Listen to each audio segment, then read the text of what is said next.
नमस्कार बंधुरा आपनारा देखছেন বাংলার বার্তা ইউটিউব চ্যানেল। आज আপনাদের জানাবো 2024 লোকসভা নির্বাচনে কৃষ্ণনগর লোকসভার অধীনে সাতটি বিধানসভায় কে কত ভোট পেয়েছে এবং কোন বিধানসভা কার দখলে রয়েছে। কৃষ্ণনগর লোকসভা থেকে তৃণমূলের প্রার্থী মহুয়া মৈত্র, বিজেপির প্রার্থী অমৃতা রায়, সিপিআইএম প্রার্থী এস.এম. স্বাধীন। কৃষ্ণনগর লোকসভার অধীনে সাতটি বিধানসভা হলো তেহট্ট, পলাশীপাড়া, কালীগঞ্জ, নাকাশীপাড়া, চাপড়া, কৃষ্ণনগর উত্তর ও কৃষ্ণনগর দক্ষিণ। প্রথমেই দেখে নেওয়া যাক তেহট্ট বিধানসভা।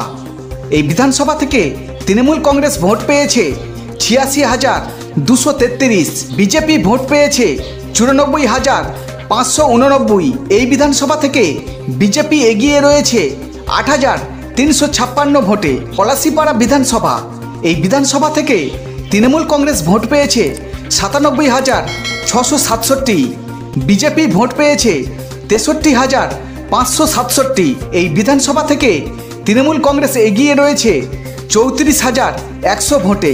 কালীগঞ্জ বিধানসভা, এই বিধানসভা থেকে তৃণমূল কংগ্রেস ভোট পেয়েছে 94,018, বিজেপি ভোট পেয়েছে 63,245।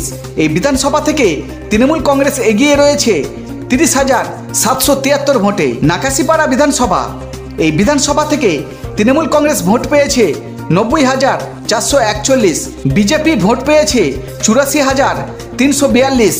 এই বিধানসভা থেকে তৃণমূল কংগ্রেস এগিয়ে রয়েছে 6,099 ভোটে। চাপড়া বিধানসভা, এই বিধানসভা থেকে তৃণমূল কংগ্রেস ভোট পেয়েছে 1,13,538, বিজেপি ভোট পেয়েছে 56,663।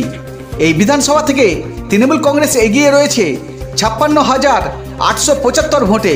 কৃষ্ণনগর উত্তর বিধানসভা, এই বিধানসভা থেকে তৃণমূল কংগ্রেস ভোট পেয়েছে 65,568, বিজেপি ভোট পেয়েছে 1,19,038। এই বিধানসভা থেকে বিজেপি এগিয়ে রয়েছে 53,470 ভোটে। কৃষ্ণনগর দক্ষিণ বিধানসভা, এই বিধানসভা থেকে তৃণমূল কংগ্রেস ভোট পেয়েছে 77,246 এবং বিজেপি ভোট পেয়েছে 86,184। এই বিধানসভা থেকে বিজেপি এগিয়ে রয়েছে 8,938 ভোটে। কৃষ্ণনগর লোকসভার অধীনে সাতটি বিধানসভা মিলিয়ে কে কত ভোট পেয়েছে। সিপিআইএম প্রার্থী এস.এম. স্বাধীন, তিনি ভোট পেয়েছেন 1,80,201, 12.64% ভোট পেয়েছেন। বিজেপির প্রার্থী অমৃতা রায়, তিনি ভোট পেয়েছেন 5,72,084, 40.13% ভোট পেয়েছেন। তৃণমূলের প্রার্থী মহুয়া মৈত্র, তিনি ভোট পেয়েছেন 6,28,789, 44.10% ভোট পেয়েছেন।